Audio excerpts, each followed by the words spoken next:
안녕하세요. 갑자기 목소리가 나와서 놀라지는 않으셨어요?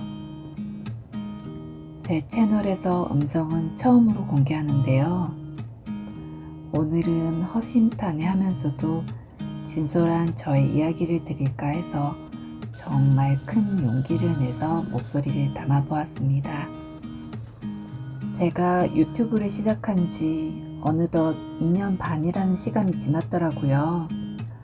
그동안 사랑해주신 구독자님들께 감사한 마음을 표현하고도 싶었고, 좀 더 친해져 보고 싶은 마음에 내성적인 마음을 이겨내고 100번 넘는 고민 끝에 녹음하게 되었습니다.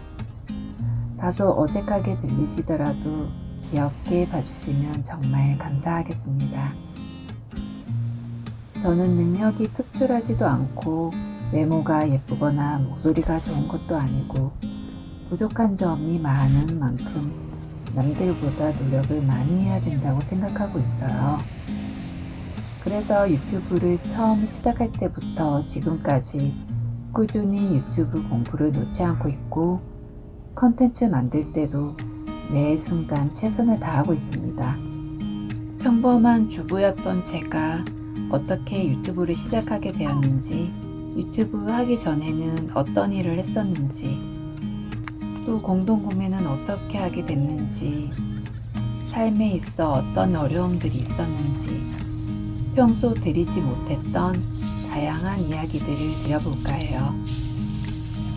저에 대해 궁금하셨거나 아니면 요즘 힘든 시기를 보내고 계시거나 어떤 상황이시든지 저의 오늘의 영상이 조금이나마 도움되는 영상이 되길 바라봅니다. 저는 직장생활 10년에 자영업 5년 해서 총 15년의 사회생활을 했었어요. 어디가? 10년간 다닌 직장생활을 그만둔 건 회사의 비전은 있을지 몰라도 더 이상 저의 비전은 느껴지지 않아서였어요. 첫째 아이 출산 후 육아휴직, 그리고 복직. 이 이후에는 대부분 얘기 안 하셔도 짐작하시죠? 맞아요. 설마 했는데 예상대로 육아휴직 사용한 직원은 그 당시에만 해도 회사 내에서 승진열애라는 소문이 있었는데요. 아무도 제게 승진 준비하라는 말씀을 안 하시더라고요. 그래서 이때부터였던 것 같아요. 퇴사 결심을 하게 된 가장 큰 이유는요. 시스템이 안정화되기 전 에러 처리하느라 새벽 2, 3시까지 일하고 회사 문 단속하고 깜깜한 복도길을 무서워하며 퇴근하던 숱한 날들, 퇴근 후에도 주말까지도 시스템 장애로 온갖 민원 전화 받던 날들, 각종 매뉴얼 작업들, 감정 스트레스에 시달릴 때면 화장실에서 울었던 나날들. 그만두고 싶은 날들도 많았지만 그때 그만두면 남아있는 동료들이 훨씬 힘든 상황이었기에 시스템이 안정화되면 그때 그만두자 하는 마음으로 버텼었는데, 사생활 없이 열심히 일했던 회사였지만 육아휴직 복직 후 차별을 느낀 후 회사에 대한 실망과 아쉬움이 정말 컸었어요. 물론 감사한 분들도 많이 계셨지만 평생 직장으로는 확신이 서지 않았기에 한 살이라도 더 어릴 때 제가 할 수 있는, 제 능력을 발휘할 수 있는 뭔가를 찾아야겠다고 생각했어요. 회사에서도 한 가지 일을 깊이 있게 일들을 맡았다기보다 여러 가지 일들을 해왔던 저는 제가 잘하는 건 뭔지 딱히 자신있게 저는 이런 일을 잘합니다 라고 말을 못하는 현실로 자신감이 없었어요. 분명 잘하는 게 있을 거라고, 아직 발견하지 못한 것 뿐이라고 스스로를 다독였던 것 같아요. 그렇게 퇴사를 결심하고 그때부터 창업 준비를 열심히 했습니다. 퇴근하고 기차 타고 서울로 유료 교육도 받으러 다니고 시장 조사도 하고 사업 계획서도 직접 만들어 보고요. 그렇게 준비해서 퇴사와 동시에 바로 유아동복 가게를 오픈했습니다. 저의 아동복 가게 오픈 소식을 처음 접한 지인들의 반응은 하나같이 모두 놀라는 눈치였어요. 나름 내성적인 성격이고 낯가림도 있는 성격인데 옷가게를 한다고 하니 그랬던 것 같아요. 창업할 때 저의 철칙은 만일 이 사업이 잘못되더라도 망하지 않는, 다시 일어설 수 있는 범위 내에서만 투자하자였어요. 그래서 퇴직금과 모아두었던 적금으로만 활용했고, 아이를 어느 정도 케어하면서 할 수 있는 루틴을 만드는 것이었어요. 아이가 아프거나 등원하지 못할 때는 가게에 데리고 있거나, 밤에 유동인구가 적은 곳이어서 아이 케어를 위해 과감히 오후 6시까지만 영업을 했습니다. 이렇게 시작한 가게는 5년 동안 잘 운영했고, 주변 베이비 스튜디오뿐 아니라 해외 스튜디오에서 주문이 들어오기도 했어요. 직장 생활에서의 실무 경험이 유용하게 모두 쓸모가 있다는 걸 새삼 느끼며 어떤 경험 하나 버릴 게 없구나 하며 더 느끼게 되는 좋은 경험이었습니다. 힘들게 하는 손님들도 종종 계셨지만 감사한 손님들이 훨씬 더 많았기에 버틸 수 있는 순간들이 많았어요. 마음이 너무 힘들었던 날, 거래처 사장님이 힘든 손님이 다녀가면 꼭 더 좋은 손님이 오신다고 위로해 주신 적이 있는데요. 그 생각을 하고 열심히 일하면 정말 더 좋은 손님들이 많이 오시더라고요. 그래서 그 뒤로는 힘든 일이 있으면 얼마나 더 좋은 일이 있으려고 이러나 하고 스스로 위로하는 습관이 생겼던 것 같아요. 자영업은 정말 쉽지 않은 일이라고 생각해요. 오래도록 하시는 분들은 정말 존경스러운 것 같습니다. 그러던 중 우리에게 첫째 딸과 6살 터울진 둘째 딸이 찾아왔고, 만삭인 상태로 출산 전날까지도 일하고, 직원도 있었지만 출산 후에는 육아로 인해 더 이상 운영이 힘들어 점차적으로 가게를 정리하게 되었습니다. 첫째 아이를 너무 일찍 어린이집에 맡겼던 일이 내내 마음에 걸려 둘째 아이는 최소 2돌까지는 가정보육하기로 결심하고 2돌 이후에는 어떤 일이든 다시 시작하려고 했어요. 대학 시절 내내 아르바이트라도 손에서 놓은 적이 없었고, 그 이후로도 계속 일을 해왔던 저는 막상 일이 없으니 아이를 돌보면서도 내내 마음이 불안했습니다. 둘째 아이 2돌까지만 기다렸는데 2돌 되기 전에 바로 코로나가 터졌고, 더더욱 어린이집을 보낼 수가 없어졌고 일자리를 구할 엄두도 내지 못했죠. 어린이집 보내고 다시 일을 시작하려고 했던 저의 막연한 계획조차 모두 무산이 되어 버렸습니다. 당시에 2 딸아이를 오롯이 집에서만 가정보육하면서 몸과 마음이 많이 힘들었어요. 그때 대부분의 주부님들이 아마 많이 힘드셨을 거예요. 워킹맘 생활을 하다가 기약 없이 전업주부로 지내다 보니 생산적인 일과 인정 욕구에 너무 고파 있기도 했어요. 전업주부의 삶이 하루 종일 너무 힘들긴 한데 눈에 띄게 이뤄낸 일이 없는 것 같은 일상의 반복과 누가 알아주지 않는 것 같은 허무함이 가장 힘들었던 것 같아요. 그리고 일을 해야 한다는 불안감도 계속 있었고요. 힘들기만 한 살림, 티 안 나는 살림이지만 이걸 영상으로 기록하면 콘텐츠가 만들어지고 성취감도 생길 것 같았어요. 유튜브를 해야겠다는 생각을 할수록 해야 되는 이유들만 계속 떠올랐어요. 아이들이 커서 엄마의 젊은 시절 살림과 가족의 일상을 영상으로 볼 수 있다고 생각하니 참 좋을 것 같다는 생각도 했거든요. 저는 친정 엄마의 살림 이야기를 듣기 전에 엄마가 일찍 쓰러지셔서 참 아쉬웠던 적이 많았거든요.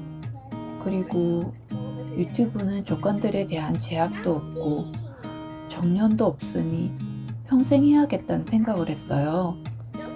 평생 할 수 있는 일이 있다는 건 정말 멋진 일이라고 생각했습니다. 저는 오랜 워킹맘 생활로 살림을 그리 잘하는 편은 아니었어요. 주방용품들도 딱히 좋은 것도 없고 막상 촬영하려고 보니 저의 주방은 정말 누추하기 짝이 없었어요.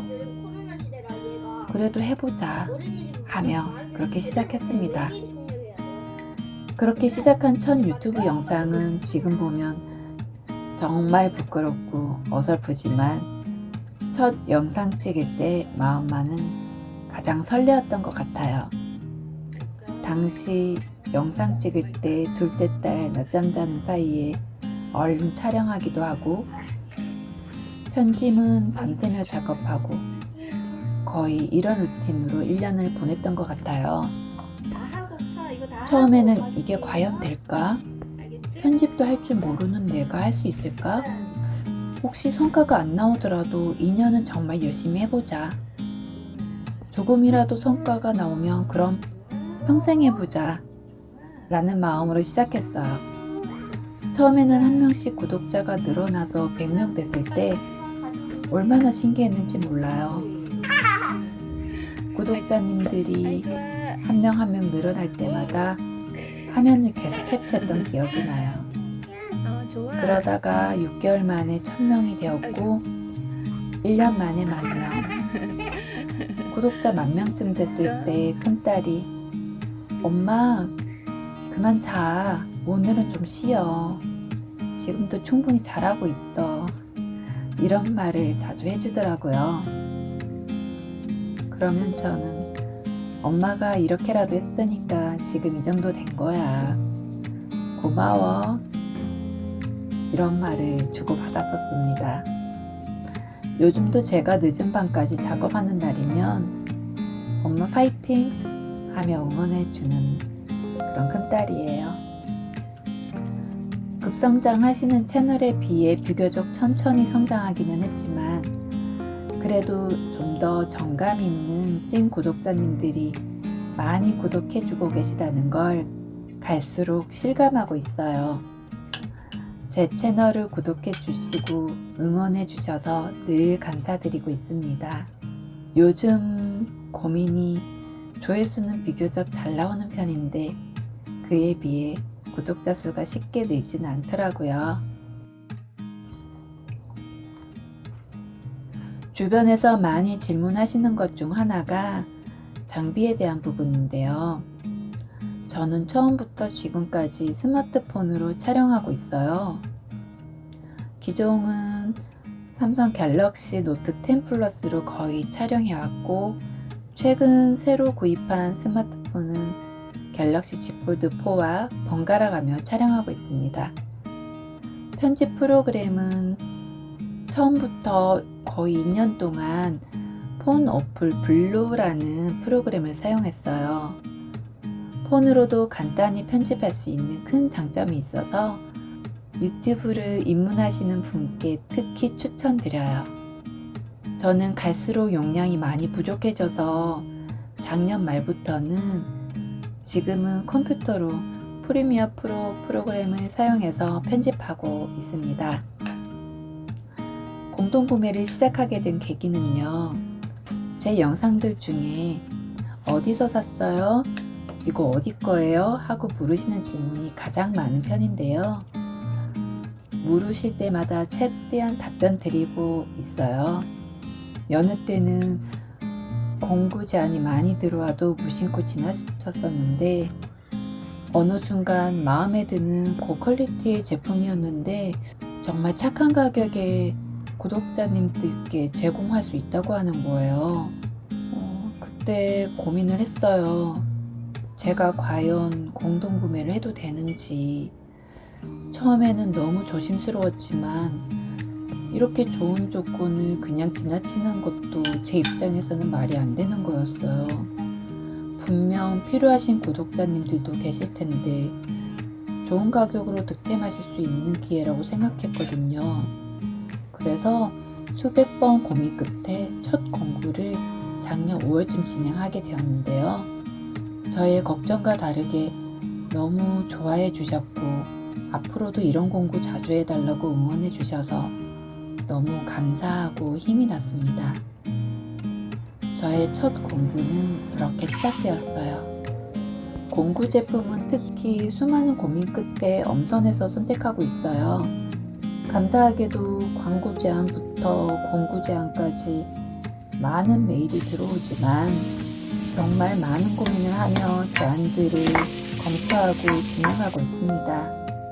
가장 우선적으로 검토하는 부분은 저도 사용하고 싶은 제품인지, 제품의 퀄리티가 좋은지, 공구 가격이 시중 가격에 비해 정말 최저 가격인지, 공급하는 회사가 믿을 만한 곳인지, 변수 발생 시 협업하는 담당자의 대응이 빠른지, 직접 사용해보고 꼼꼼히 확인하고 최대한 구독자님들의 입장에서 생각하고요. 이렇게 열심히 준비를 해도 공구 오픈할 때는 과연 좋아해 주실지, 쓴소리는 안 하실지 매번 긴장하며 두근거리는 마음으로 진행하고 있어요. 그리고 특히 공구 오픈 일정은 외부적인 이슈가 없는 한 지켜야 된다고 생각하고 있는데요. 한 번은 영상 제작 기간이 오래 걸려서 3일 밤을 여디어 샌 날이 있었어요. 이틀 밤은 어떻게 새겠는데 3일째 밤은 제 체력을 믿을 수가 없어서 난생 처음으로 에너지 드링크까지 먹으며 마무리 작업했던 그런 날이 있었어요. 제가 시간 조절 능력이 미숙해서. 그런데 절대 이렇게 하시면 안 되죠, 건강상. 가장 자신 있는 요리가 무엇인지에 대한 문의도 있었는데요. 저의 요리 실력은 특히 저희 구독자님들처럼 살림 대가님들이 많이 모여있는 곳에서는 명함도 못 내미는 수준이에요. 그나마 말씀드릴 수 있는 것이 뭐가 있을까 곰곰이 생각해 봤어요. 저는 김밥 쌀 때 단무지 대신 무 장아찌를 자주 넣는데요. 어릴 적 할머니가 주로 이렇게 싸주셨어요. 언젠가 저도 이렇게 김밥을 싸본 뒤로는 가족들도 너무 좋아해서 자주 애용하고 있어요. 한번 드셔보시면 매력을 느끼실 거예요.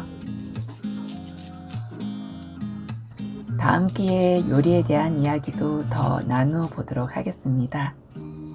그리고 많은 문의 주신 원목 식탁과 식탁 위의 조명은요, 1년 전 이사 오면서 새로 구입한 살림템들인데 예쁘게 봐주셔서 감사드려요. 원목 식탁은 까사미아의 올비아 식탁이고요. 조명은 수공예로 만들어진 라탄등이에요. 아이들 육아며 일이며 정말 바쁘고 힘들 때 친정 아버지가 하신 말씀이 종종 생각나요. 너희 어릴 때가 가장 바쁘고 힘들었는데 지금 보니 그때가 제일 좋았다고. 아이들에게도 지금의 우리, 남은 인생 중에 지금이 가장 젊을 때고 빛나는 순간일 거라고 생각해요. 우리는 모두 살기 바빠서 이 순간을 그냥 지나칠 텐데요. 잠시 이 순간들을 기록해보는 건 어떨까요? 우리는 부모님의 젊었을 때의 영상을 정말 찾기 힘들지만 우리에게는 휴대폰이 있잖아요. 훗날 아이들에게도 좋은 기록이 될 거예요. 저도 지금 이 순간들이 그리울 날이 있을 거라 생각하며 힘든 시기를 잘 이겨내 보려고 노력하고 있습니다. 여러분은 왜 나한테만 이런 일이 일어나지? 이런 생각들을 하며 힘들어 하신 적 있으실까요? 지금부터 제가 겪었던 가장 힘들었던 경험을 몇 가지 나누어 볼까 해요. 때론 다른 사람의 힘든 일을 들으면 위로가 될 때도 있거든요. 나만 이런 게 아니구나 하고요. 저의 경험이 조금이나마 도움이 되셨으면 해서 고민 끝에 허심탄회하게 말씀드려 볼게요. 첫 번째 이야기는 제가 중학교 2학년 때 교통사고로 머리 수술을 한 적이 있었어요. 하굣길에 뒤에서 오토바이가 저를 쳐서 제가 그 충격으로 공중에 떴다가 머리부터 바닥에 떨어졌다고 하더라고요. 사고 당시의 기억은 저는 없지만 기억을 더듬어서 겨우 기억나는 건 하굣길에 친구들과 길을 걷다가 오토바이 소리가 들려서 길가로 자연스럽게 피했던 기억, 그리고 택시 뒷좌석에 누운 채로 피토했던 기억들은 드문드문 나요. 깨어보니 중환자실. 길었던 머리카락은 어디 가고 없고 붕대 감겨있는 머리에 호수가 꽂혀 있었어요. 그리고 2달 만에 모자를 푹 눌러 쓰고 돌아간 학교에는 친했던 친구들은 무리가 모두 나눠져 있었고 혼자 외로이 적응하기 힘들었던 시기들을 보냈어요. 그때의 의기소침했던 시기가 고등학교 1, 2학년 때까지 이어졌던 것 같아요. 이 사고 이후 저를 보시는 어른분들은 모두 운이 좋았다고 했어요.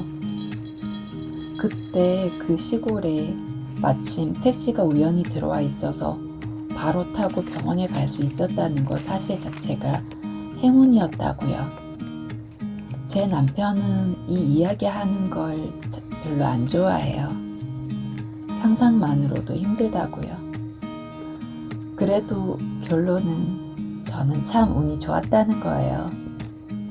또 다른 이야기는 20살 때 엄마가 뇌경색으로 갑자기 쓰러지셨어요. 처음에는 꿈이라고 생각했어요. 그런데 며칠이 지나도 꿈이 깨질 않더라고요. 쓰러지신 후 후유증으로 반신마비가 오셔서 거동을 못하시고 어느 쪽 장애도 같이 와서 말씀을 못하세요. 아쉬운 점은 저의 남편과 저의 아이들이 외할머니의 건강했을 때 모습을 못 봤다는 거예요. 얼마나 센스 있으시고 요리도 잘하셨는지 몰라서 너무 아쉬워요. 10년이 넘도록 앰뷸런스 소리만 들리면 저기에 혹시 엄마가 있는 건 아니겠지? 불안해하던 날들이 많았지만 그래도 정말 감사한 일은 발병된 지 20년이 지났지만 여전히 저희 곁에 계시다는 거예요. 저는 첫 아이를 유산한 적이 있었는데요. 당연히 아이가 생기면 출산할 거라고 생각했는데 처음으로 찾아온 아이를 뱃속에서 5개월을 품고 이별했어요. 너무나 힘들고 슬픈 일이었지만 그 뒤로 너무나도 감사하게도 저희에게 건강한 2딸이 찾아와 주었어요. 그리고 최근에 겪은 정말 힘든 일은요. 둘째 출산 후 8개월째쯤 출산을 앞두고 신경 쓰지 못했던 갑상선 혹이 10cm까지 많이 커져 있는 것을 발견하고 근처 병원에서 상담한 결과 시술로 치료할 수 있다고 해서 가벼운 마음으로 시술을 했는데 큰 부작용이 생겼어요. 시술하고 갑자기 목소리가 나오지 않는 거였어요. 곧 나올 거라는 목소리가 하루가 지나도 일주일이 지나도 한 달이 지나도 나오지 않아서 너무 무섭고 두려운 나날들을 보냈었어요. 목도 계속 아팠고요. 하루아침에 목소리가 나오지 않아서 아이의 옹알이도 제대로 못 받아주고 습관처럼 불러주던 동요도 못 불러주고 첫째 아이 유치원 졸업식 때 수많은 사람들 사이에서 엄마가 바로 앞에 있는데도 엄마를 못 찾고 두리번거리던 아이.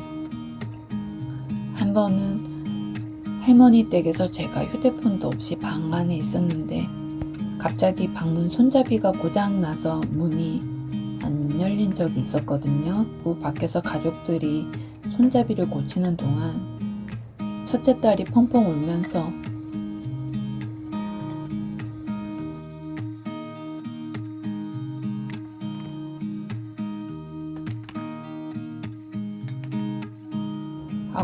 펑펑 우는 거예요. 엄마 괜찮아 라고 아무렇지 않게 몇 번이고 말해주고 싶었지만 그럴 수가 없었어요. 이렇게 두 아이를 육아할 때 목소리가 안 나오는 것도 힘들었지만 더 힘들었던 건 이러다 평생 목소리가 안 나오면 어떡하지에 대한 불안함이었어요. 그렇게 6개월을 보내고 나니 어느 순간 목소리가 나오기 시작했어요. 예전과 목 상태가 같지는 않았지만 정말 다행이고 감사한 일입니다. 그 전과 다른 점은 고음의 노래는 못 부르고 동화책 한 권을 큰 소리로 읽어주면 목이 아프고요. 어쩌다 사례가 걸리면 숨을 못 쉴 정도로 기도가 막힌 듯한 느낌이 듭니다. 큰 일들이 생길 때마다 왜 나에게 이런 일들이 일어나지? 나한테만 왜 이러지?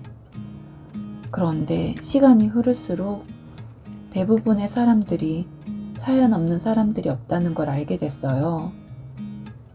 누가 먼저 겪고 늦게 겪고 종류와 시간의 차이일 뿐.